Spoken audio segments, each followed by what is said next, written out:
አሁን በእኛ ቤተክርስቲያን ቅዳሴ አስቀድሰን የማንቆርብ በጣም ብዙ ነው። ከምንቆርብና ከማንቆርብ አይገናኝም ቁጥሩ። እንደውም ቁርባን ለሕፃናት የተተወ እስኪመስለን ድረስ ቅዳሴ ስርዓቱን ብቻ የምናስቀድስ ሰዎች አለን።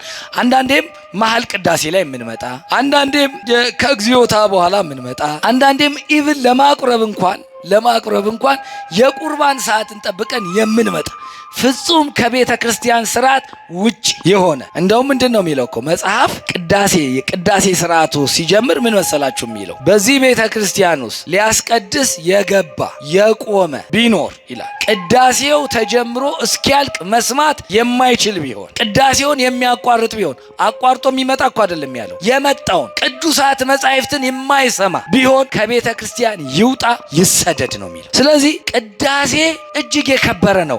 እግዚአብሔር ራሱ ለዚህ ነው ካህኑ በልቅ ቅዳሴ ሲጀምር ምን ይላል? ሚመጠን ግርምት ዛቲ ዕለት ወእጽብት ዛቲ ሰዓት ይላል። እንተባቲ የወርድ መንፈስ ቅዱስ እመልዕልተ ሰማያት። ተመልከቱ፣ ይሄ ሰዓት ይላል ካህኑ መንበሩ ላይ ሆኖ በተመስጦ ሆኖ ወደ እግዚአብሔር እያየ ይህ ሰዓት ምን ያህል የሚያስፈራ ነው ይላል። ይቺ ሰዓት ምን ያህል የምታስጨንቅ ናት ይላል። ምክንያቱን ሲገልጽ መንፈስ ቅዱስ ከሰማየ ሰማያት የሚወርድባት ክቡር ስጋውን ቅዱስ ስጋውን ክቡር ደሙን የሚያከብርበት የሚለውጥበት፣ በአማን ህብስት ቀርቦ ስጋ ወልደ አምላክ የሚሆንበት፣ ወይን ቀርቦ ደመ ወልደ አምላክ የሚሆንበት፣ አምላካዊ ምስጢራዊ ለውጥ የሚካሄድበት፣ የእግዚአብሔር የሆኑ በሙሉ መጥተው በቤተ መቅደሱ ዙሪያ እንደ ሻሽ የሚነጠፉበት፣ እግዚአብሔር በኃይል በግርማ የሚገለጥበት ሰዓት ነው። ከዚህ ሰዓት በላይ ምን የሚያስፈራል?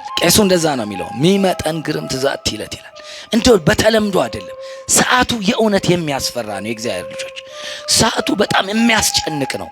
ወደዚህ ቦታ ታዲያ እንዴት ነው የሚቀረበው? ቅድም ያነሳዋት ሐሳባለች። ወደዚህ የሚቀረብባት መንገድ ንስሐ ነው። ካህኑ ኃጢአት ይሰራል፣ በደል ይሰራል። ዲያቆኑ ኃጢአት በደል ይሰራል። ወደ ቅዱስ ስጋውና ወደ ክቡር ደሙ ማንም ሰው በብቃቱ ንስሐ እንኳን ቢገባ በብቃቱ የሚቀርብ የለም። አልቦ ንጹሕ በቅድሜ ነው። በእግዚአብሔር ፊት ምድር እንኳን ንጹሕ አይደለችም። እማትናገረዋ ዱዳዋ የሆነችው ምድር ንጹሕ አይደለችም። መላእክት ንጹሐን አይደሉም። በእግዚአብሔር ፊት ንጽሐ ባህሪ ነው። ሰው ደግሞ በጣም የተዳደፈ ነው። ስለዚህ ቅዱስ ስጋውን በብቃት የሚቀበል አንድም ሰው እንደሌለ ወቁ። ማንም ስጋው ደሙን በምንድን ነው የምንቀበለው? በቸርነቱ፣ በይቅርታው፣ በንስሐ ነው። ለምሳሌ ወደ ዛሬው ትምህርት ከመሄድ በፊት አንድ ሀሳብ ላንሳላችሁ። ካህኑ ይወጣና እጁን የሚናጻበት ሰዓት አለ አይደል? ውስጥ የምታስቀድሱ ሰዎች ይወጣና እጁን ምን ይላል? በማይ እጁን ምን ይደረጋል? ይናጻል፣ ይታጠባል። ሲታጠብ የሚናገረው ነገር አለ። ንጹሕ የሆነ ከስጋው ከደሙ ምን ይበል? ይቀበል። ንጹሕ ያልሆነ ግን አይቀበል። ንጹሕ ማለት ምን ማለት? ተመልከቱ። ንጹሕ ማለት ምን ማለት ነው? ለምሳሌ አንድ ምሳሌ፣ ቤት ትጠርጋላችሁ። ቤታችሁን ወልውላችሁ አጽድታችሁታል። ንጹሕ ነው።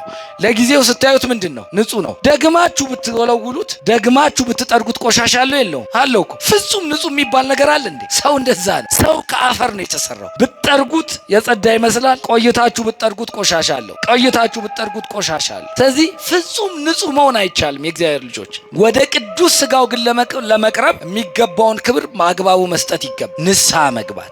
ከቅዱስ ስጋውና ከክቡር ደሙ ግን መለየት ነው።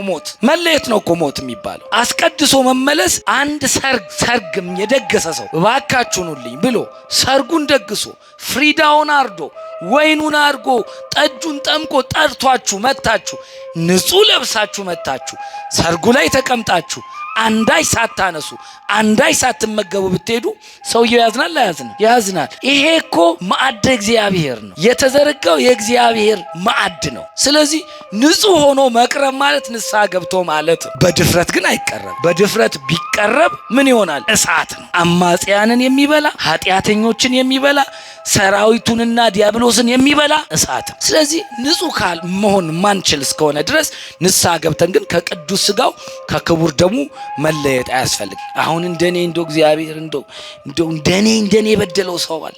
እግዚአብሔር እንደኔ የበደለዋል። እግዚአብሔር እንደኔ ያሳዘነው ሰው አለ። አሁን እግዚአብሔር ይህን ኃጢአቴን ይቅር ይለኛል የምንል ሰዎች ልንኖር እንችላለን። እመኑን፣ እግዚአብሔር ኃጢአታችንን ጥለን እንምጣ እንጂ እግዚአብሔር እንደውም በፊት ከነበረው ከፍ አድርጎ በፍቅር ይቀበለናል። ያየነው ይሄንን ነው።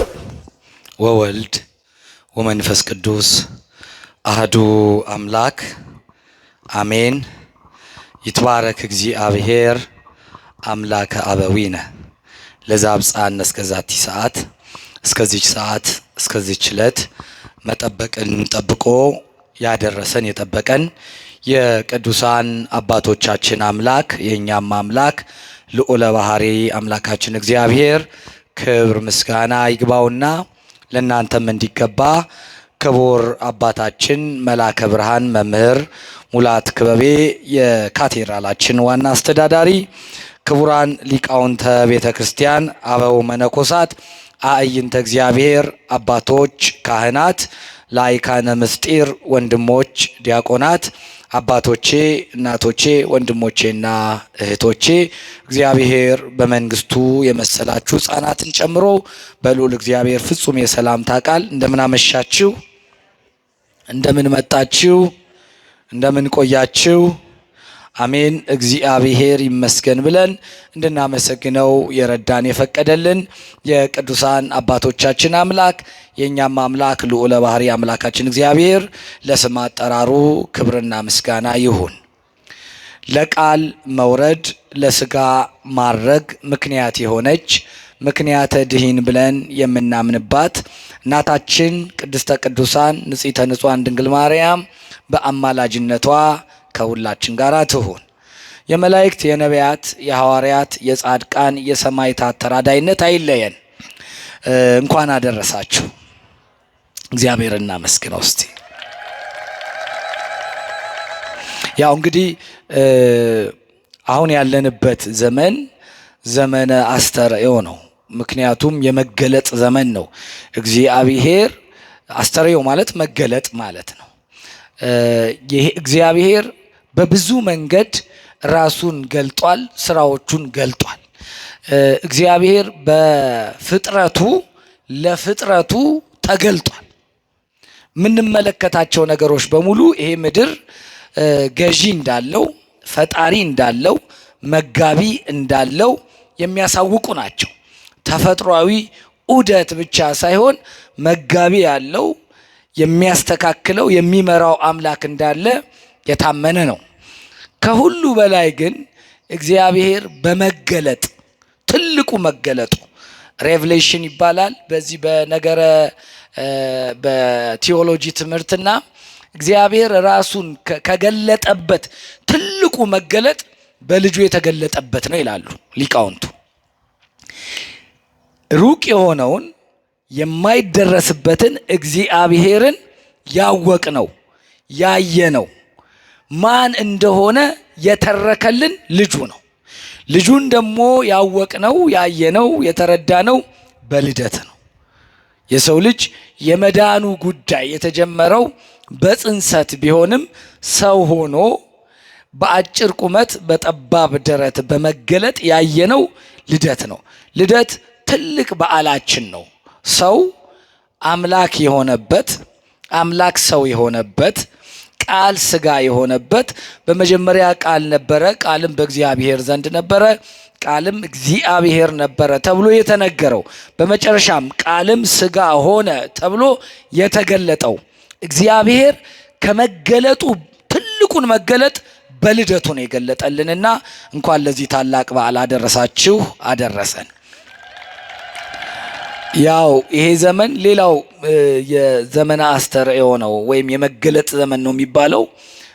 ነገረ ጥምቀት ደግሞ የሚመጣበት ጊዜው ደግሞ የጥምቀት መሆኑ ነው። በጣም ጥቂት ቀን ቀርቶናል። እግዚአብሔር ቢረዳን ለዛ ቢያደርሰን ደግሞ ጥምቀቱን የምናከብርበት ነው። ይሄም ደግሞ ሌላ መገለጥ ነው። እግዚአብሔር አብ በላይ ሆኖ የምወልደው ልጄ ነው እርሱን ስሙት ያለበት፣ እግዚአብሔር አብን ያየንበት፣ እግዚአብሔር ወልድ በውሃ ውስጥ በዮርዳኖስ ሆኖ ያየንበት፣ እግዚአብሔር መንፈስ ቅዱስ በርግብ አምሳል የተገለጠበት ስላሴን ያየንበት በዓል ነው ጥምቀት ደግሞና ልጅነት የምናገኝበትን ነገር አምላካችን እግዚአብሔር የምስጢራት ሁሉ መግቢያ የሆነውን የምስራቅ አብያተ ክርስቲያን ሊቃውንት ምን ይላሉ? ዘ ጌት ኦፍ ኦል ሚስትሪ ይላሉ ጥምቀት። ቤተክርስቲያን ውስጥ የሚደረጉት ምስጢራት በሙሉ የሚከናወኑት በሩ መግቢያው ጥምቀት ነው። ክርስቲያን በጥምቀት ገብቶ ነው ሁሉንም ምስጢራት የሚያየውና ለዛ ለታላቁ በዓላችን ለጥምቀትም እንደዚሁ ዘመኑ ዘመነ አስተርእዮ መባሉም ለዛ ነውና አምላካችን እግዚአብሔር ለዚህ ስላደረሰን ለስም አጠራሩ ክብር ምስጋና ይድረሰው። እናመስግነው እግዚአብሔር። እንግዲህ ያው በመርሃ ግብራችን መሰረት ከስርዓተ ቤተ ክርስቲያን አንዱ ክፍል የሆነው የስርዓት ሁሉ ማጠንጠኛ ማሰሪያ ገመድ የሆነው ምን ብንማር ምን ብናቅ ምን ብንረዳ የምስጢራት ሁሉ ጎተራ የምስጢራት ሁሉ ማሰሪያ የሆነው ቅዳሴ ነው። ስለዚህ ስለ ቅዳሴ ነው የምንማረው ሲባል የሰው ልጅ የህይወት የማሰሪያ ገመዱን ነው የሚማረው ማለት ነው። ከእግዚአብሔር ጋር የሚገናኝበት ነው። አባቶች አሁንም ምስራቅ አብያተ ክርስቲያናት ጎልደን ቼን ይሉታል ወይም ወርቃማ ሰንሰለት ይሉታል። ለምንድን ነው ቅዳሴን ወርቃማ ሰንሰለት ያሉት ቢባል መላእክትም ሰውም በህይወት ያሉ በህይወት የሌሉም በተለያዩ እንግዲህ እግዚአብሔር ፈጥሮ የሚገዛቸው በተለይ የእግዚአብሔርን ነገር ይወርሳሉ የሚባሉ ሰውና መላእክት በጋራ የሚገናኙበት ሰው ከእግዚአብሔር ጋራ በጋራ በአካል የሚገኝበት እግዚአብሔርን በአካል የሚያይበት ትልቁ ስርዓት ቅዳሴ ስለሆነ ነው። ስለዚህ ይሄ ወርቃማ ሰንሰለት ነው። ከምድር እስከ ሰማይ የተዘረጋ ከሰው እስከ እግዚአብሔር የሚደርስ ትልቅ የአገልግሎት ስርዓት ነው። ስለዚህ በቤተ ክርስቲያናችን ትልቁ አገልግሎት ቅዳሴ ነው። ስለ ቅዳሴ ነው የምንነጋገረው፣ ስለ ቅዳሴ ነው የምንማረው ሲባል ትምህርቱም ሰፊ ነው። ባለፈው እንግዲህ ምናልባት የዛሬ 2 ሳምንት 3 ሳምንት አካባቢ ትምህርቱን ጀምረን መሀል ላይ በዓል ሌላም ነገር ተደራረበና ቀረ። እሷን ላስታውስና ወደ ዛሬው ትምህርት እሄዳለሁ። የዛሬው ትምህርቴ ምናልባት ሰዓቱ ከበቃን የቅዳሴ የመጀመር ታሪክን ነው የምንነጋገረው። እንዴት ነው የተጀመረው? ማን ነው የጀመረው? በምን ምክንያት ተጀመረ ቅዳሴ? እሷን እንመለከታለን። ግን እንደው የባለፈውን ነገር አያይዞ ማለፍ ስለሚገባ ይሄ ቅዳሴ የምንለው ነገር እንደው ከስሙ ከትርጓሜው አስቀድሞ ባለፈው ትዝ ይላችሁ እንደሆነ በምስራቅ አብያተ ክርስቲያን መካከል አንዱ የራሺያ ቤተክርስቲያን ነች። የራሺያ ኦርቶዶክስ ቤተክርስቲያንና የራሺያ ቤተክርስቲያን ሊቀ ጳጳስ ፓትርያርክ የነበሩት ፓትርያርክ ኤሌክሲያ አንድ ጋዜጠኛ ከምዕራባውያን ሄዶ የጠየቃቸውን ጥያቄ ነግሬያችሁ ነበር። የጠየቃቸው ጥያቄ ምንድነው? እርሶ ቤተክርስቲያኑን እንዴት ይገልጧታል? የእርሶ ቤተክርስቲያን የራሺያ ኦርቶዶክስ እንደምትባል እናውቃለን፣ ግን ግለጧት ቢባሉ ምን ብለው ይገልጧታል ብሎ ሲጠይቃቸው ያሏት ምንድነው? ቅዳሴን የምትቀድስ ቤተክርስቲያን ብዬ ነው መገልጻት ብለውታል። እውነት ነው። ኦርቶዶክስ ቤተክርስቲያን ልዩ መገለጫዋ ቅዳሴ ነው። ቅዳሴ ማለት ምን ማለት ነው? ቅዳሴ ማለት ምስጋና ማለት ነው። አኮቴት ማለት ነው። ውዳሴ ማለት ነው። ለማን ነው ውዳሴው? ለማን ነው አኮቴቱ? ለማን ነው ምስጋናው ከተባለ ለእግዚአብሔር የሚቀርብ ምስጋና ነው። በዚህ ውስጥ በተለያዩ የምስራቅ አብያተ ክርስቲያናት እኛንም ጨምሮ እህት አብያተ ክርስቲያናትንም ጨምሮ ቅዳሴ በተለየ ማይረግ በተለየ ስርዓት የሚፈጸም ነው። የቅዳሴ አገልግሎት የክርስቶስ ኢየሱስ ቅዱስ ሥጋውና ክቡር ደሙ የሚሰዋበት የሚፈተትበት በንስሐ ሕይወት ውስጥ ለሚገኙ ለምእመናንም ለካህናትም የሚሰጥ የቤተ ክርስቲያን የመጨረሻው የምስጋና የመጨረሻው የጸሎት የመጨረሻው የአምልኮ ስርዓት ነው። የእግዚአብሔር ልጆች ልብ በሉ። ይሄ ስርዓት የጌታችን የመድኃኒታችን የኢየሱስ ክርስቶስ ቅዱስ ሥጋው ክቡር ደሙ የሚሰዋበት የሚፈተትበት ቅዱስ ሥጋውና ክቡር ደሙ የሚገኝበት ብቸኛ አገልግሎት ነው። ስብከት ቅዱስ ሥጋውና ክቡር ደሙ ማዳራሻ ነው። ወደ ቅዱስ ሥጋው ወደ ክቡር ደሙ የሚያስኬድ መንገድ ነው፣ መጥረጊያ ነው። ማህሌት እግዚአብሔርን ማህሌት ብንቆም እግዚአብሔርን በዝማሬ የምናገለግልበት የቀደመው ሕይወታችንን የምናስታውስበት በገነት ሳለን እንደ መላእክት ምን ነበር የምናደርገው? እግዚአብሔርን በዝማሬ እናመሰግነው ነበር። ወደ ቀደመ አገልግሎታችን እንመለስ ዘንድ እግዚአብሔርን በምስጋና የምናስብበት ሰዓታት ብንቆም ለእግዚአብሔር ለቅዱሳኑ ምስጋና የምናቀርብበት በብቸኝነት ቅዱስ ሥጋው ክቡር ደሙ የሚቀርብበት የምስጋና የጸሎት የእግዚአብሔርን የምናመልክበት የአምልኮ የመጨረሻው የቤተ ክርስቲያን አገልግሎት ቅዳሴ ነው። ቅዳሴ ንስሐ አሁን በእኛ ቤተ ክርስቲያን ቅዳሴ አስቀድሰን የማንቆርብ በጣም ብዙ ነን። ከምንቆርብና ከማንቆርብ አይገናኝም ቁጥሩ። እንደውም ቁርባን ለሕፃናት የተተወ እስኪመስለን ድረስ ቅዳሴ ስርዓቱን ብቻ የምናስቀድስ ሰዎች አለን። አንዳንዴም መሀል ቅዳሴ ላይ የምንመጣ፣ አንዳንዴም ከእግዚኦታ በኋላ የምንመጣ፣ አንዳንዴም ኢቭን ለማቁረብ እንኳን የቁርባን ሰዓትን ጠብቀን የምንመጣ ፍጹም ከቤተ ክርስቲያን ስርዓት ውጪ የሆነ እንደውም ምንድን ነው የሚለው እኮ መጽሐፍ የቅዳሴ ስርዓቱ ሲጀምር ምን መሰላችሁ የሚለው? በዚህ ቤተ ክርስቲያን ውስጥ ሊያስቀድስ የገባ የቆመ ቢኖር ይላል ቅዳሴው ተጀምሮ እስኪያልቅ መስማት የማይችል ቢሆን፣ ቅዳሴውን የሚያቋርጥ ቢሆን፣ አቋርጦ የሚመጣ እኮ አይደለም ያለው፣ የመጣውን ቅዱሳት መጻሕፍትን የማይሰማ ቢሆን ከቤተ ክርስቲያን ይውጣ ይሰደድ ነው የሚለው። ስለዚህ ቅዳሴ እጅግ የከበረ ነው። እግዚአብሔር ራሱ ለዚህ ነው ካህኑ በልክ ቅዳሴ ሲጀምር ምን ይላል? ሚመጠን ግርምት ዛቲ ዕለት ወእጽብት ዛቲ ሰዓት ይላል። እንተባቲ የወርድ መንፈስ ቅዱስ እመልዕልተ ሰማያት። ተመልከቱ፣ ይሄ ሰዓት ይላል ካህኑ መንበሩ ላይ ሆኖ በተመስጦ ሆኖ ወደ እግዚአብሔር እያየ ይህ ሰዓት ምን ያህል የሚያስፈራ ነው ይላል። ይቺ ሰዓት ምን ያህል የምታስጨንቅ ናት ይላል።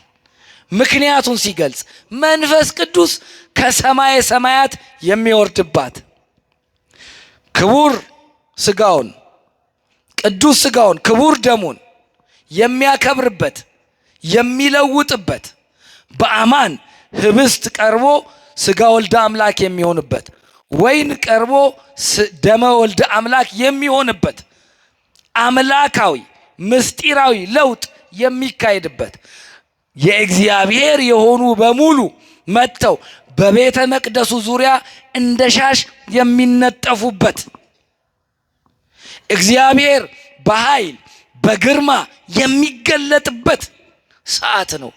ከዚህ ሰዓት በላይ ምን የሚያስፈራ አለ? ቄሱ እንደዛ ነው የሚለው። ሚመጠን ግርምት ዛቲ ዕለት ይላል። እንደው በተለምዶ አይደለም። ሰዓቱ የእውነት የሚያስፈራ ነው። የእግዚአብሔር ልጆች ሰዓቱ በጣም የሚያስጨንቅ ነው። ወደዚህ ቦታ ታዲያ እንዴት ነው የሚቀረበው?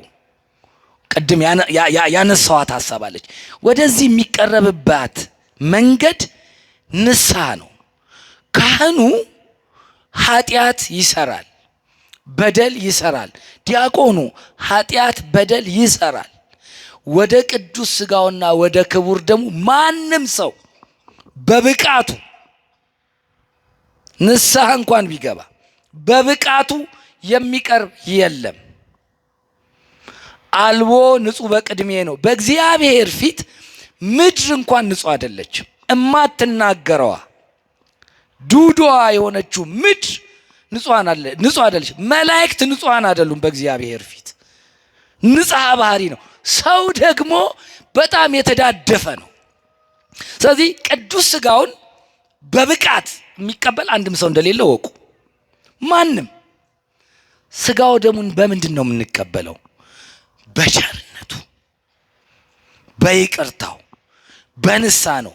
ለምሳሌ ወደ ዛሬው ትምህርት ከመሄደ በፊት አንድ ሐሳብ ላንሳላችሁ። ካህኑ ይወጣና እጁን የሚናጻበት ሰዓት አለ አይደል? ውስጥ የምታስቀዱት ሰዎች ይወጣና እጁን ምን ይላል? በማይ እጁን ምን ይደረጋል? ይናጻል፣ ይታጠባል። ሲታጠብ የሚናገረው ነገር አለ። ንጹሕ የሆነ ከስጋው ከደሙ ምን ይበል? ይቀበል። ንጹሕ ያልሆነ ግን አይቀበል። ንጹሕ ማለት ምን ማለት ነው? ተመልከቱ። ንጹሕ ማለት ምን ማለት ነው? ለምሳሌ አንድ ምሳሌ፣ ቤት ትጠርጋላችሁ። ቤታችሁን ወልውላችሁ አጽድታችሁታል፣ ንጹሕ ነው። ለጊዜው ስታዩት ምንድን ነው? ንጹሕ ነው። ደግማችሁ ብትወለውሉት፣ ደግማችሁ ብትጠርጉት ቆሻሻ አለው የለውም? አለው እኮ። ፍጹም ንጹሕ የሚባል ነገር አለ እንዴ? ሰው እንደዛ ነው። ሰው ከአፈር ነው የተሰራው። ብትጠርጉት የጸዳ ይመስላል። ቆይታችሁ ብትጠርጉት ቆሻሻ አለው። ቆይታችሁ ብትጠርጉት ቆሻሻ አለው። ስለዚህ ፍጹም ንጹሕ መሆን አይቻልም። የእግዚአብሔር ልጆች ወደ ቅዱስ ስጋው ግን ለመቅረብ የሚገባውን ክብር ማግባቡ መስጠት ይገባል። ንስሐ መግባት። ከቅዱስ ስጋውና ከክቡር ደሙ ግን መለየት ነው ሞት። መለየት ነው እኮ ሞት የሚባለው። አስቀድሶ መመለስ። አንድ ሰርግም የደገሰ ሰው እባካችሁኑልኝ ብሎ ሰርጉን ደግሶ ፍሪዳውን አርዶ ወይኑን አርጎ ጠጁን ጠምቆ ጠርቷችሁ መታችሁ፣ ንጹሕ ለብሳችሁ መታችሁ፣ ሰርጉ ላይ ተቀምጣችሁ አንዳች ሳታነሱ አንዳች ሳትመገቡ ብትሄዱ ሰውየው ያዝናል አያዝንም? ያዝናል። ይሄ እኮ ማዕደ እግዚአብሔር ነው። የተዘረጋው የእግዚአብሔር ማዕድ ነው። ስለዚህ ንጹሕ ሆኖ መቅረብ ማለት ንስሐ ገብቶ ማለት ነው። በድፍረት ግን አይቀረብም። በድፍረት ቢቀረብ ምን ይሆናል? እሳት ነው። አማጽያንን የሚበላ ኃጢአተኞችን የሚበላ ሰራዊቱንና ዲያብሎስን የሚበላ እሳት ነው። ስለዚህ ንጹሕ መሆን ማንችል እስከሆነ ድረስ ንስሐ ገብተን ግን ከቅዱስ ስጋው ከክቡር ደሙ መለየት አያስፈልግም። ስለዚህ ቅዳሴ ማለት በጥቅል ካህናቱም ንስሐ ገብተው ምእመናኑም ንስሐ ገብተው፣ ካህናት ቅዳሴ ሲቀድሱ የፕሮፌሽን ጉዳይ አይደለም፣ የሥራ ጉዳይ አይደለም፣ ቢሮ አይደለም። ቤተ መቅደስ በየቢሮአችን በየፕሮፌሽናችን የምንሰራው ነገር ሊኖር ይችላል። ቅዳሴ ግን ፕሮፌሽን አይደለም፣ አገልግሎት ነው። በንስሐ ሆኖ የሚገለገል እግዚአብሔር ከሙያችን ከድምፃችን ከቀለሙን ከማወቃችን አይደለም። የእግዚአብሔር ጉዳይ ከልብ ጋር ነው። ስለዚህ ካህናት ንስሐ ገብተው ስጋውን ደሙን መቀበል አለባቸው። ምእመናንም እንደዛው። ይሄ የምስጋና የጸሎት የአምልኮ ጣራ ነው። ባለፈው ያየ ነው። ቅዳሴ 3 ክፍል አለው ብለናል። ወደፊት በደንብ እየዘረዘርን እንመለከተዋለን። የመጀመሪያው ክፍል ካህናት ራሳቸውን የሚያዘጋጁበት፣ ንዋየ ቅድሳቱን የሚያዘጋጁበት፣ ሊጦን ኪዳን የሚደገምበት፣ ተአምር እንዲህ ራስን የሚዘጋጅበት የነግ ጸሎት የሚደረግበት ነው። በቤተ ክርስቲያናችን ትምህርት መሰረት ስብሐት ዘቅድመ ቅዳሴ ይባላል። ከቅዳሴ አስቀድሞ ያለ ምስጋና ማለት ነው። ይሄ ለምእመናን አይታይም። እናንተ ከመምጣታችሁ በፊት ወይም መታችሁ ቁጭ ብላችሁ የሚከናወን ጸሎት ነው።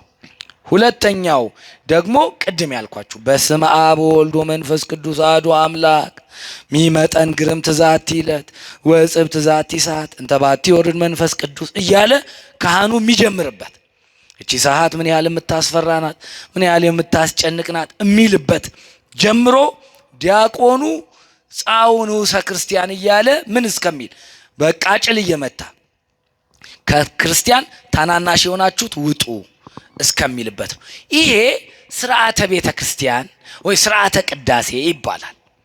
ስርዓተ ቅዳሴ ማለት ሁሉም ያመነም የተጠመቀም ቅዱስ ቁርባንን የሚቀበልም እንዲሁም በማመን ሂደት ላይ ያለም ያልተጠመቀም ሊጠመቅ መንገድ ላይ ያለም ጭምር አብሮ የሚሰማው ነው። ስርዓት ነው። አይታችሁ እንደሆነ ጸሎት ይደረጋል፣ ስገዱ ይባላል፣ ይሰገዳል፣ በእንተ ቅድሳት ይነበባል። ከዛ በኋላ ደግሞ በዝማሬ ካህናቱ እየተቀባበሉ ያዜማሉ። ከዛ ቀጥሎ ዳዊት ምስባክ አለ፣ ወንጌል መልእክታት ይነበባሉ። እንዲህ እያለ ይቀጥላል። ከዛ በኋላ ጻው ይባላል። ጻው ሲባል ገና ወደ ክርስትናው ያልመጡ እየተማሩ ያሉ መንገድ ላይ ያሉ ምን ይሆናሉ? ይወጣሉ። ይወጡና ወጥተው አይሄዱም። የቤተ ክርስቲያኑ አጸድ ጋር ይቆማሉ። ውጭው ጋር በ40 ቀን በ80 ቀን ተጠምቀን የመጣን ሰዎች ግን እንቆማለን እዛው። ከዛ በኋላ አኮቴተ ቁርባን የሚል አለ። 14 ቅዳሴ እንዳለን ነግሬያችኋለሁ። እንደው የነበራችሁ የመጀመሪያው ቅዳሴ ማን ነው? በእኛ ቤተ ክርስቲያን ታስታውሳላችሁ? የመጀመሪያው ቅዳሴውን ማደረሰው የመጀመሪያውን ዓመተ ምህረት ሁሉ ነግሬያችኋለሁ። ከነበራችሁ ነው። አዲስ ሰው ነው የመጣው አይመስለኝም። እሺ፣ ሶስተኛው ክፍል አኮቴተ ቁርባን ይባላል። ፍሬ ቅዳሴ ይባላል። እዚህ ላይ ስለ ቁርባን ነው የሚወራው። 3 ክፍሎች አሉት። በእኛ ቤተ ክርስቲያን 14 ቅዳሴዎች አሉ። የመጀመሪያውን ብቻ ነግሬያችሁ ልሂድ። ቅዳሴ እግዚእ ይባላል ወይም የጌታ ቅዳሴ ይባላል። ራሱ ጌታ ነው ለሐዋርያት ያስተማራቸው። ቅዳሴው ትምህርት የተሰጣቸው በ33 ዓመተ ምህረት ነው። የመጀመሪያው ቅዳሴ እግዚእ ነው። የመጨረሻው ቅዳሴ በ6ኛው መቶ ክፍለ ዘመን የተደረሰው ማን ነው? ቅዳሴ ማርያም ነው። ማን ነው? ቅዳሴ ማርያም። አባ ሕርያቆስ ዘሀገረ ብህንሳ የብህንሳ ሊቀ ጳጳስ የነበረው ታላቁ አባት እሱ የጸለየው የደረሰው ቅዳሴ ነው። ይህንን ባለፈው ስላስተማርኩኝ መለስ ብላችሁ ያው እዚህ ሚዲያዎቹም ላይ ስላለ ማየት ትችላላችሁ። እንደው ለማስታወስ ብዬ ነው። ዛሬ ግን በቀጥታ ወደ ቅዳሴ ታሪክ እንሄዳለን። እንግዲህ ቅዳሴ መቼ ተጀመረ? አጠር አድርጌ የቻልኩትን ያህል ሄዳለሁ። በሚቀጥለው ደግሞ እንቀጥላለን እግዚአብሔር እንደፈቀደልን። ይህንን ታሪክ ማንበብ ለምትፈልጉ የቅዳሴ ታሪክ አጀማመርን ለማንበብ የምትፈልጉ 2 መጽሐፍ እጠቁማችኋለሁ። አንደኛው መጽሐፈ ቅዳሴ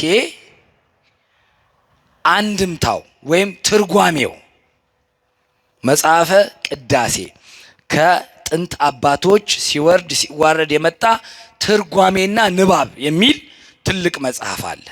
እሱ ላይ የመጀመሪያው ክፍል መስተብቁ፣ ሊጦን፣ ኪዳን ይልና እሱን በትርጉም ካስተማረ በኋላ ቅዳሴ ብሎ ይጀምራል። እሱ ጋራ ሙሉ ታሪክ አለላችሁ። ከዛ ውጪ ደግሞ አኮቴተ ቁርባን የሚል እንደዚሁ ዶክተር መብራቱ ኪሮስ ቀሲስ ያዘጋጀው መጽሐፍ አለ። እሱ ላይም በደምብ ታያላችሁ። እኔ ከሁለቱ የወሰድኩትን ጨመቅ ያለ ታሪክ ነው የምነግራችሁ። እንግዲህ እንዳልኳችሁ ቅዳሴ በጣም በትኩረት በጣም በተመስጦ ከእግዚአብሔር ጋር ህብረት የምናደርግበት ወርቃማ ሰንሰለት የተባለ ከእግዚአብሔር ሰውም መልአክም ሙታንም ሕያዋንም በህብረት ከእግዚአብሔር ጋር የሚገናኙበት አይታችሁ እንደሆነ ቅዳሴ ላይ ኦ እግዚኦ አይርፍ ነፍሳተ አግብርቲከ ወአይማቲከ ይባላል። የሞቱትን ነፍስ ማር ይላል። ከዛስ እቀብ ሕይወቶሙ ወስረይ ኃጢአቶሙ ለገብርከ ለአመትከ ተብሎ ደግሞ ላሉት ደግሞ በህይወት ያሉትን ጠብቅ የሞቱትን ነፍስ ማር ይባላል። ይሄ የሕያዋንም የሙታንም በጋራ የሚቆሙበት ነው።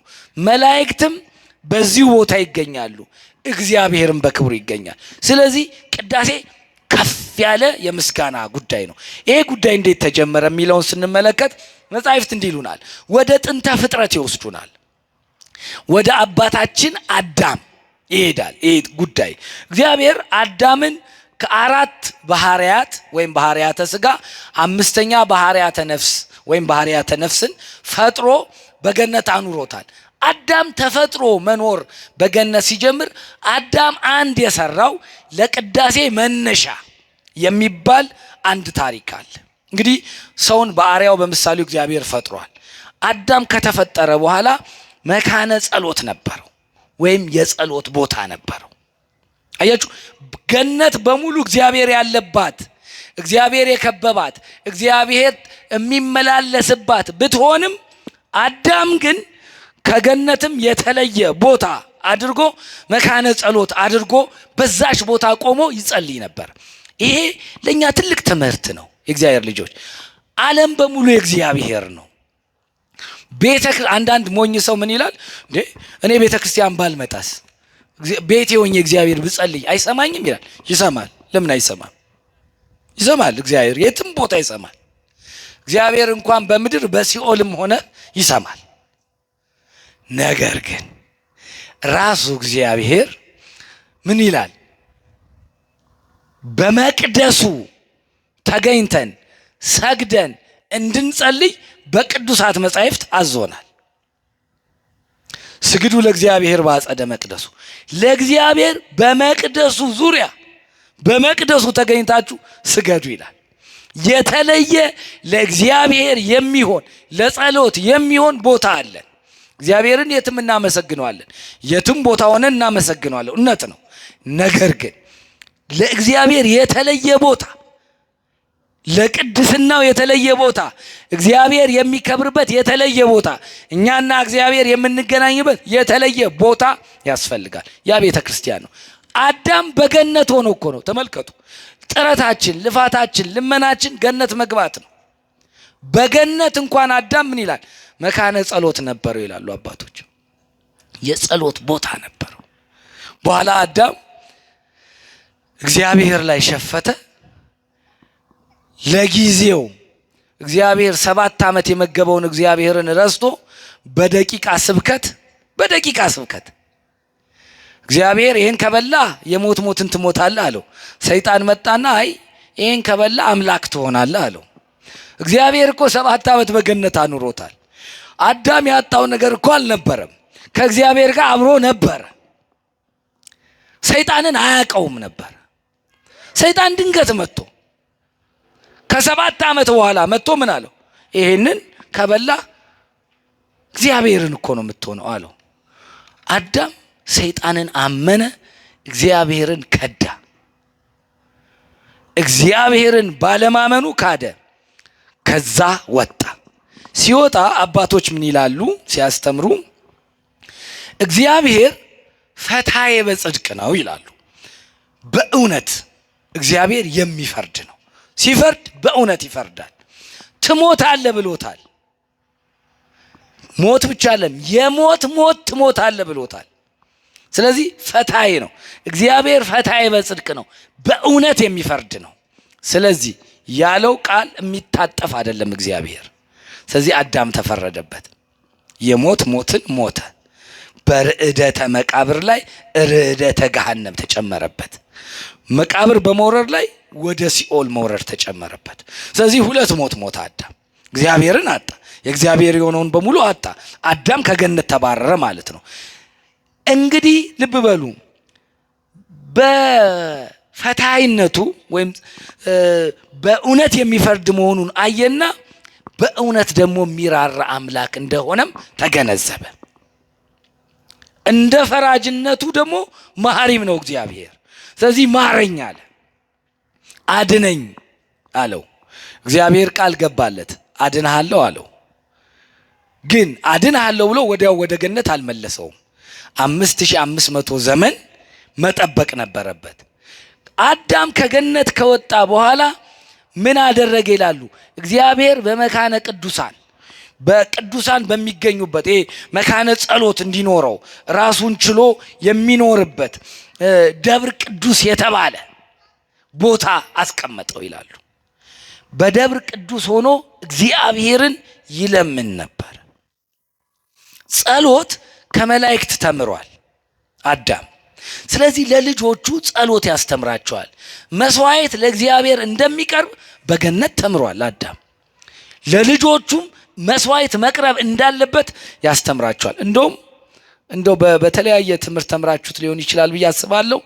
የመጀመሪያውን መስዋዕት አዳም በራሱ ደም ነው ያቀረበው። በራሱ ደም ሰይጣን ወስዶ አታሎ ከገነት በር ወስዶ በቃ ጸሎት ተሰምቷል ብሎ ታሪኩ ረጅም ነው። ከወሰደው በኋላ በድንጋይ ገመሰው ይላሉ። ደሙ ፈሰሰ። ያኔ ደሙን አድርጎ የሱን ደም ከስንዴ ዱቄት ጋር አድርጎ ለእግዚአብሔር መስዋዕትን አቀረበ። እግዚአብሔር ምን አለው? ባንተ ደም ሳይሆን የምትድነው በኔ ደም ነው አለው። በእኔ ደም ትድናለህ አለው። ግን እግዚአብሔር የማንን ደም የማንን ሥጋ ለበሰ? የአዳምን ሥጋ ለበሰ። በአዳም ደም አዳም እንደማይድን ነገረውና በኋላኛው ዘመን ግን የአዳምን ሥጋ ለብሶ መድኃኔ ዓለም መጣ።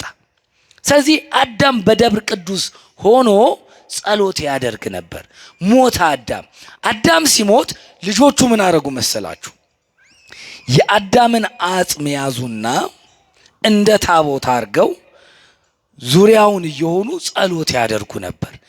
ከዘር ዘር ሲቀባበሉ ኖህ ላይ ይደርሳል። የቤተ ክርስቲያን ታሪክ እንደሚናገረው ኖህ የአዳምን ወደ መርከቧ ሲገባ ወደ ኖህ መርከብ ሲገባ ኖህ ወደ መርከቡ ሲገባ ይዞ የገባው ነገር መካከል አንዱ የአዳምን አጽም ነው። ያን ይዞ ገባ ይላሉ። በመርከቡ መሃል አደረገና ወንድ ልጆቹን በቀኝ ሴቶቹን በግራ አድርጎ እሱ በመሃል ሆኖ በመርከብ ውስጥ ለእግዚአብሔር ጸሎት ያደርግ ነበር ይሉና አባቶች ወንዶች በቀኝ ሴቶች በግራ መቆም፣ ካህኑ መሃል ላይ ሆኖ አገልግሎት መስጠት፣ ወይም መንበሩ መሃል ላይ ሆኖ ታቦቱ መሃል ላይ ሆኖ ወንዶች በቀኝ ሴቶች በግራ የመሆን ስርዓት የተሰራው በማን ውስጥ ነው ይላሉ? በኖህ መርከብ ውስጥ ነው ይላሉ። ስርዓተ ቤተ ክርስቲያን ነው። የኖህ መርከብ የምን ምሳሌ ነች? የቅድስት ቤተ ክርስቲያን ምሳሌ ነች። ስለ ቅድስት ቤተ ክርስቲያን ምሳሌዎች ስንነጋገር አንዱ ምሳሌ ያደረግናት የኖህ መርከብን ነው። የኖህ መርከብ የቤተ ክርስቲያን ምሳሌ ነች። ለምን የቤተ ክርስቲያን ምሳሌ ሆነች ካላችሁ፣ ዓለም በሙሉ በንፍር ውሃ በጠፋበት ጊዜ የሰው ልጅ በሙሉ በእግዚአብሔር ቁጣ በተመታበት ጊዜ ለሰው ልጅም ለእንስሳትም መጠለያ ሆና ዓለምን ያተረፈችው የኖህ መርከብ ነች። ዛሬም እግዚአብሔርን በካደ ዓለም ውስጥ ታላላቅ ኃጢአት በሚሰራበት ዓለም ውስጥ ብንሆን እንኳ ተመልሰን ተሰብስበን መተን ከመዓቱ የምናመልጥባት ከተቃጣው ቅጣት የምንድንባት መሸሸጊያችን ቤተ ክርስቲያን ነች። ስለዚህ የኖህ መርከብ ነች ቅድስት ቤተ ክርስቲያን። ኖህ የአዳምን አጽም ይዞ ገባ። አጽመ ቅዱሳን ነው። ይዞ ገባ። ጸሎት ያደርግ ነበር። ከእንትኑም በኋላ በተለይ ውሃው ከጠፋም በኋላ መስዋዕት ሲያቀርብ አንደኛው መስዋዕት ማቅረቢያው መንገዱ እሱ እንደነበረ የቤተ ክርስቲያን ታሪክ መጻሕፍት ይናገራሉ። ከዛ በኋላ ኖህ እንደምታውቁት 3 ወንድ ልጆች አሉት፣ ካም፣ ሴምና ያፌት የሚባሉ። ለሴም አዳም ምን አደረገው? ይህንን የአባታችን የአዳምን አጽም ይዘህ ልክ እንደ አባቶች ጠብቃለሁ። ሴም ምን አደረገ? ያንን ወሰደና ወደ ማን ሄደ ይላሉ? ወደ መልከ ጼዴቅ ሄደ ይላሉ። ታላቁ ካህን የክርስቶስ ምሳሌ የሆነው መልከ ጼዴቅ፣ አንተ ካህኑ ለዓለም በከመ ስሜቱ ለመልከ ጼዴቅ ይላሉ አባቶች አይደለ? አንተ የዓለም ካህን ይሉታል ጌታን። እንደማን? እንደ መልከ ጼዴቅ ያለ ክህነት ነው ይላሉ። የመልከ ጼዴቅ ክህነት ያማረ ነበረ። በእግዚአብሔር ፊት ምስጋናን የሚያቀርብ የወይን ዘለላ የስንዴ ዘለላን የወይን ፍሬን ይዞ በእግዚአብሔር ፊት መስዋዕትን የሚያቀርብ በኋላ ዘመን ስንዴ ህብስት ሆኖ የሚመጣውን የክርስቶስን ደም ስጋ ወይን ሆኖ እግዚአብሔር በኋላ በምሳሌ አስረድቷቸው አስተምሯቸው አማናዊው ደም አማዳዊው ስጋ በመጨረሻው ዘመን እንዴት እንደሚሆን ቀድሞ በምሳሌ ያሳየን መልከ ጼዴቅ። እሱ ሴም ምን አደረገው? ከአባት ከእናቱ ለየውና በል ይሄን የአባታችንን የአዳምን አጽም ይዘህ እንሂድ አለው። መልአክ እየመራቸው ይላል ትርጓሜው። ሄደው ቀራንዮ ደረሱ። ቀራንዮ ሲደርሱ የጌታ መስቀል የሚተከልበት ቦታ ላይ የአዳምን አጽም አሳረፉ ይላል። ቅዱስ ዳዊት ምን ይላል መሰላችሁ? እግዚአብሔርሰ ንጉሥ ውእቱም ቅድመ ዓለም ወገብረ መድኃኒተ በማእከለ ምድር ይላል። እግዚአብሔር ከዓለም አስቀድሞ ንጉሥ ነው አለ። ዓለም ሳይፈጠር በዓለም ያለው ጓዝ ሳይመጣ ዓለምና ፍጥረቷ በሙሉ ከመገኘታቸው በፊት ሰማያት ሳይዘረጉ ሐመልማላት ሳይበቁ ምንም ሳይኖር ማንም ሳይኖር እግዚአብሔር ንጉሥ ነው። አስቀድሞ ከሱ የሚቀድም አንዳች ነገር የለም። እሱ ያስገኘው ነገር ብቻ ነው በሰማይም በምድርም ከምድርም በታች ያለው። ስለዚህ ዳዊት ምን አለ? እግዚአብሔርሰ ንጉሥ ውእቱ እምቅድመ ዓለም፣ ከዓለም ከፍጥረታት ሁሉ በፊት እግዚአብሔር ንጉሥ ነው አለ። ቀጠለና ወገብረ መድኃኒተ በማእከለ ምድር አለ። መድኃኒትን ለዓለም በመካከል ላይ ሆኖ በምድር ማዕከል ላይ ሆኖ አደረገ አለ። እግዚአብሔር በቀራንዮ የተሰቀለው እንደው እዛው እነ ካህናቱ ፈሪሳውያን፣ ሰዱቃውያን፣ ጲላጦስ፣ ሄሮድስ ስለፈቀዱ አይደለም፣ በሱ ፈቃድ ነው። የአዳም አጽም የት ስለነበረ ነው? ቀራንዮ ላይ ስለነበረ ነው። አያችሁ፣ መልከጼዴቅ ወስዶ የት ነው ያደረገው? እዛ ነው ያደረገው። አሁን መጣና መድኃኔ ዓለም በቀራንዮ ተሰቀለ። ስለዚህ የጌታ የአባታችን የአዳም አጽም በዛ አረፈ። ከመልከጼዴቅ በኋላ ብዙዎች ተነስተዋል ቅዱሳን። ነገር ግን ዓለም ይኸውላችሁ መስዋዕት ሲሰዋ በደንብ ተከተሉኝ። አሁን የምንፈልገው ወዴት እየመጣን ነው? ቅዳሴ እንዴት ተጀመረ፣ የት ቦታ ተጀመረ የሚለውን ነው። በገነት አዳም ምን ነበረዋል? መካነ ጸሎት ነበረው። ከወጣ በኋላ በደብረ ቅዱስ መካነ ጸሎት ነበረው። አዳም ከሞተ በኋላስ የአዳም ልጆች የአዳምን አጽም እንደ ታቦት አድርገው ጸሎት ያደርጉ ነበር። የተለየ ቦታ፣ የተለየ የመስዋዕት ቦታ መምረጥ ማለት ነው። ቅዳሴ የሚቀደሰው ቤተ ክርስቲያን ነው። የተለየ መስዋዕት የሚሰዋበት ቦታ፣ የተለየ መስዋዕት የሚደረግበት ቦታን ማመላከት ነው። እየመጣን ያለ ነው። ታሪኩን እየተረክን ብቻ አይደለም፣ መተን ቅዳሴው ጋር እንድንገባ ነው። ተከተሉኝ በደንብ። ስለዚህ ይሄን አደረገ። በኋላ መልከጼዴቅም ካለፈ በኋላ ምን ሆነ? እነ አብርሃምም እነ ይስሐቅም እነ ያዕቆብም መጡ። ነገር ግን መስዋዕት የሚሰውበት የተለየ ቦታ ግን አልነበራቸው። እግዚአብሔር ተአምራት ባደረገላቸው ቦታ በሙሉ ምን ያደርጉ ነበር?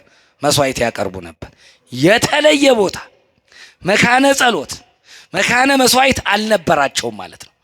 እግዚአብሔር አንድ ቦታ ተአምር ሲያደርግላቸው እዛ ቦታ ያደርጋሉ። እግዚአብሔር የሆነ ነገር ሲያከናውንላቸው በተከናወነላቸው ቦታ ላይ መስዋዕትን ያቀርቡ ጀመረ።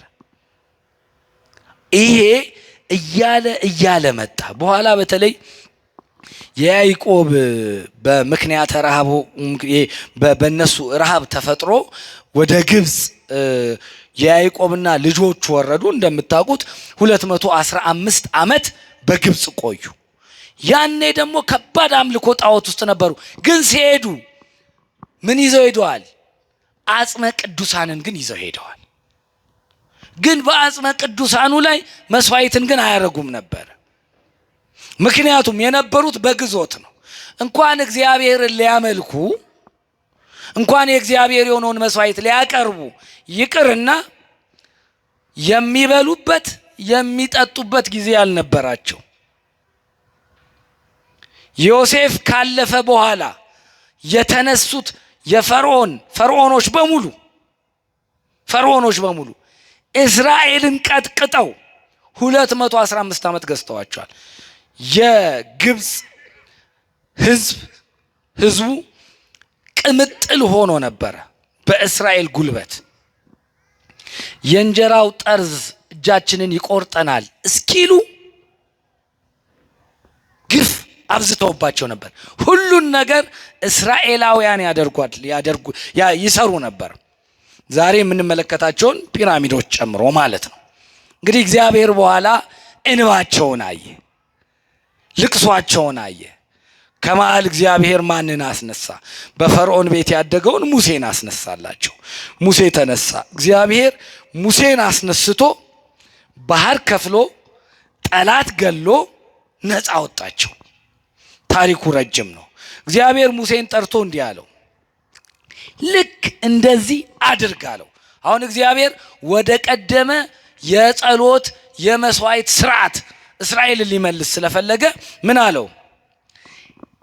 ልክ እንደዚህ በደብተራ ወይም በድንኳኑ እንደማሳየህ አድርግ አለው። ሙሴን ምን አደረገው? ደብተራ ብርሃንን አሳየው። ከዚያም በዚያ አምሳል ደብተራ ኦሪትን እንዲሰራ አደረገው። ድንኳን ማለት ነው ደብተራ ማለት። አሁን እግዚአብሔር ጸሎት የሚደረግበት የተለየ ቦታ ፈለገ። ይኸውላችሁ አሁን ቅዳሴዋን ወዴት መተን የሐዲስ ኪዳን ቅዳሴ መቼ፣ እንዴት፣ በማን የት ቦታ ተጀመረ፣ ከዛስ ቅድስት ቤተ ክርስቲያን ይሄንን ቅዳሴ እንደ ስርዓት አድርጋ እንዴት ይዛው ቀጠለች የሚለውን ነው እየተመለከትን ያለ ነው። አሁን ለሙሴ ምን አለው? ከመዝ ትገብር አለ ደብተራ አለው። ልክ እንደዚህ አሁን እንደማሳይህ ትሰራታለህ አለ። ደብተራ ብርሃንን አየ። በደብተራ ኦሪትን እግዚአብሔር በዚህ መንገድ አዘጋጃለሁ። ከዚያ በኋላ ጸሎት መስዋዕት ሁሉ በምን ይደረግ ጀመር? በደብተራ ኦሪት ይደረግ ጀመር። አያችሁ፣ በደብተራ ኦሪት ይደረግ ጀመር። ለሙሴ ሁሉን ነገር ነግሮታል እግዚአብሔር። ይሄን ታዘጋጃለህ፣ ይሄን ታደርጋለህ፣ ታቦት በዚህ መንገድ ታዘጋጃለህ አለው። ጽላቱን በዚህ ታረጋለህ አለው። ከሚሰራበት እንጨት፣ ከሚያዘጋጀው ነገር፣ ከሚጽፈው ነገር ጀምሮ እግዚአብሔር ለሙሴ ነገረው። ስለዚህ ሙሴ አዘጋጀ። እግዚአብሔር የሚያርፍበት ጽላት፣ ህዝቡን የሚመራ ታቦት እግዚአብሔር አዘጋጀለት ለሙሴ። ይሄን አድርጋለው ሙሴ በተባለው። ስለዚህ ጸሎት ያረጉ ዘንድ መስዋዕት ይሰዉ ዘንድ የተለየ ቦታ፣ የተለየ መቅደስ እግዚአብሔር አዘጋጀ። አያችሁ አሁን ደብተራ ኦሪትን ጀመረ። የት ጀምሮ የነበረ? በገነት ተጀምሮ የነበረው ያቺ መካነ ጸሎት በአዳም ተጀምራ የነበረችው ከብዙ ዓመት በኋላ፣ ከብዙ ድካም በኋላ፣ ከብዙ ስደት በኋላ በምን ተጀመረች? በደብተራ ኦሪት እግዚአብሔር ጀመራት፣ ለሙሴ ያሳየው። ስለዚህ ሙሴ በታዘዘው አግባብ ደብተራ ኦሪትን አዘጋጀ። እንግዲህ እግዚአብሔር በደብተራ ኦሪት ጸሎትን ይቀበላቸው፣ መስዋዕትን ያረግላቸው፣ ጠላቶቻቸውን ያጠፋላቸው፣ ጦርነታቸው ፊት እየቀደመ ተአምራት ያረግላቸው ነበር። እግዚአብሔር ታላላቅ ነገሮችን ያደርግላቸው ነበር። ፍጥረታት በሙሉ ይታዘዙ ነበር። እግዚአብሔር ካህናትን መርጦ ታቦቱን ይዘው ጽላቱን ይዘው ሲጓዙ እግዚአብሔር ከፊታቸው ነበረ፣ በታቦቱ ላይ ነበረ፣ ተአምራትንም ያደርግ ነበረ ታቦቱ። ስለዚህ ጸሎት ሲያደርጉ መስዋዕት ሲያደርጉ በደብተራ ኦሪት አደረጋቸው።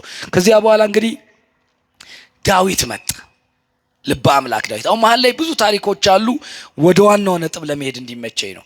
ቅዱስ ዳዊት መጣ። ያው ቅዱስ ዳዊት የመጀመሪያ እግዚአብሔር ከእረኝነት ነው የጠራው። ታውቃላችሁ፣ አባቱ የረሳው ሰው ነው ዳዊት። አባት አይረሳም ልጅን እኮ። ግን ምን አደረገ? አይ ለዚህ የሚበቃ አይደለም፣ ለዚህ ክብር እንኳን አይሆንም፣ እስራኤልን ለመምላት ሊሆን አይችልም አለ አባት። አሁን አባቶች አላችሁ፣ ከሌኮ ለእንትን ይሆናል ልጆቻችሁን፣ ይሄኛው ግን ለእንትን አይሆንም፣ ይሄኛው ትንሽ ብልጥ ስለሆነ ለዚህኛው ጉዳይ ይሆናል፣ ይሄኛው እንደው የዋህ ቢጤ ነው ብላችሁ ትለያላችሁ። ተለቅ ያለውን አይ ይሄኛው ለኃላፊነት፣ ትንሹን አይ ቀስ ብሎ ይደግ ወደፊት ይሆናል ብላችሁ ትለያያላችሁ። ልጅ መጥላት ላይሆን ይችላል። ነገር ግን እግዚአብሔር ስራ በማን እንደሚሰራ አይታወቅም።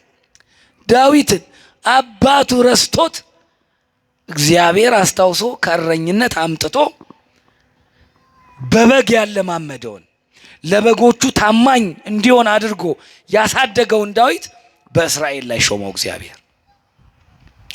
እግዚአብሔር ከዳዊት ጋር ነበር። ዳዊት ቢወድቅ እንኳን እግዚአብሔርን ይለምን ነበር።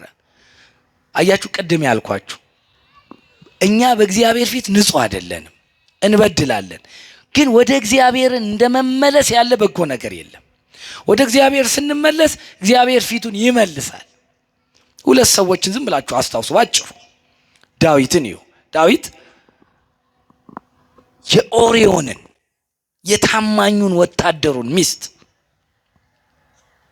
ፈልጎ ከሷ ጋር አድሮ ወታደሩን አስገድሎ፣ በሰው እንኳን ስታስቡት ያማል።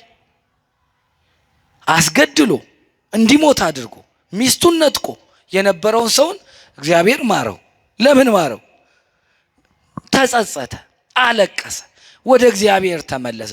ጉዳዩ ኃጢአት ከመስራት ጋር አይደለም፣ እግዚአብሔር የእውነት ከመመለስ ጋር ነው። ተመለሰ። ስለዚህ እግዚአብሔር ይቅራል። እንደውስ ምን አለው? እንደ ልቤ አለው። አይገርማችሁ? እንደ ልቤ አለው። ዳዊትን ቤተክርስቲያን ስትጠራው ልበ አምላክ ትለዋለች። እንደ እግዚአብሔር የሚያስብ ማለት ነው። በጎነት፣ ቅንነት ያለው አባት ሆነ። ቅዱስ ጴጥሮስን ተመልከቱ። ይሄ ሁሉ ቢክድህ እኔ አልክድህም አለው። ሌሎቹን አሳንሶ ጌታዬ አንክድህም አይደለም ያለው። ይሄ ሁሉ ቢክድህ እኔ ግን ምን አልልህም አልክድህም አለው። ጌታ ግን ምን አለው? አስቀድመ ዛሬ ረጅም ዘመን አይደለም፣ የዛሬ 5 ዓመት 10 ዓመት አይደለም፣ ረስተው አይደለም ያለው። ዛሬ ዶሮ ከመጮሁ በፊት 3 ጊዜ ትክደኛለህ አለው። ካደው፣ ሸሸ ጴጥሮስ። ያውም የጠየቁት መንግስት አይደለም፣ ወታደር አይደለም፣ እዛ ያገለግሉ የነበሩ ሴቶች ናቸው የጠየቁት። አያስፈሩም ነበር። አንተ ከናዝሬቱ ኢየሱስ ጋር ነበር የምትዩን ሰው እያላቀውም እያለ ካደው። በኋላ ዶሮ ሲጮህ ትዝ አለው፣ ተመለሰ፣ አለቀሰ። ሲመለስ ምን አደረገው መሰላችሁ? ሊቀ ሐዋርያት አደረገው። የሐዋርያት አለቃ አደረገው። የእግዚአብሔርን ቸርነት ተመልከቱ። እግዚአብሔር ከመመለሳችን ነው ጉዳዩ። ከመመለሳችን ማንም እኮ ልንሆን እንችላለን። አሁን እንደኔ እግዚአብሔር እንደኔ የበደለው ሰው አለ። እግዚአብሔር እንደኔ የበደለው አለ። እግዚአብሔር እንደኔ ያሳዘነው ሰው አለ። አሁን እግዚአብሔር ይሄን ኃጢአቴን ይቅር ይለኛል የምንል ሰዎች ልንኖር እንችላለን። እመኑን፣ እግዚአብሔር ኃጢአታችንን ጥለን እንምጣ እንጂ እግዚአብሔር እንደውም በፊት ከነበረው ከፍ አርጎ በፍቅር ይቀበለናል። ያየነው ይሄንን ነው። ስለዚህ ዳዊት መጣ። ዳዊት ምን አደረገ? የእግዚአብሔር ፍቅር በውስጡ አቃጠለው። እግዚአብሔር ያደረገለትን ነገር ደጋግሞ ሲያስብ እግዚአብሔር ያደረገለት ብዙ ነው። እኔ በቤተ መንግስት እያለሁ አለ፣ እኔ በቤተ መንግስት እየኖርኩ የእግዚአብሔር ታቦት በድንኳን ደብተራ ኦሪት በድንኳን እንዴት ትኖራለች? እኔ እኮ ንጉሱ በአማረ ቤተ መንግስት ነው የምኖረው። እንዴት እግዚአብሔር በድንኳን ያድራል አለ። ስለዚህ ቤቱን እሰራለሁ አለ። እግዚአብሔር ግን ምን አለው? አይ አንተ አትሰራም አለው።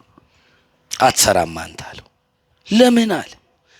አሁንም በዳዊት ዘመን መስዋዕት የሚሰዋው በደብተራ ኦሪት ነው ማለት ነው። አሁን ወደ ቅዳሴው በኦሪት የጀመርነው ከገነት የጀመርነው ጉዞ ነው እንግዲህ ዳዊት ጋር ያደረሰ። አይ አንተ አትሰራውም አለው። ለምን? አባቶች ስለ ሁለት ነገር አትሰራም አለው ይላሉ። አንደኛው ዳዊት ሀገር አልረጋለትም፣ ገና የሰልፍ ሰው ነው፣ ጦርነት አለበት፣ አልተረጋጋም። ስለዚህ አንደኛ የሰልፍ ሰው ነው አለው። ሁለተኛ የሰው ደም አለበት አለው። ይቅር ቢለውም ለእግዚአብሔር የሚቀርብን መስዋዕት ልጅህ ነው የሚሰራልኝ።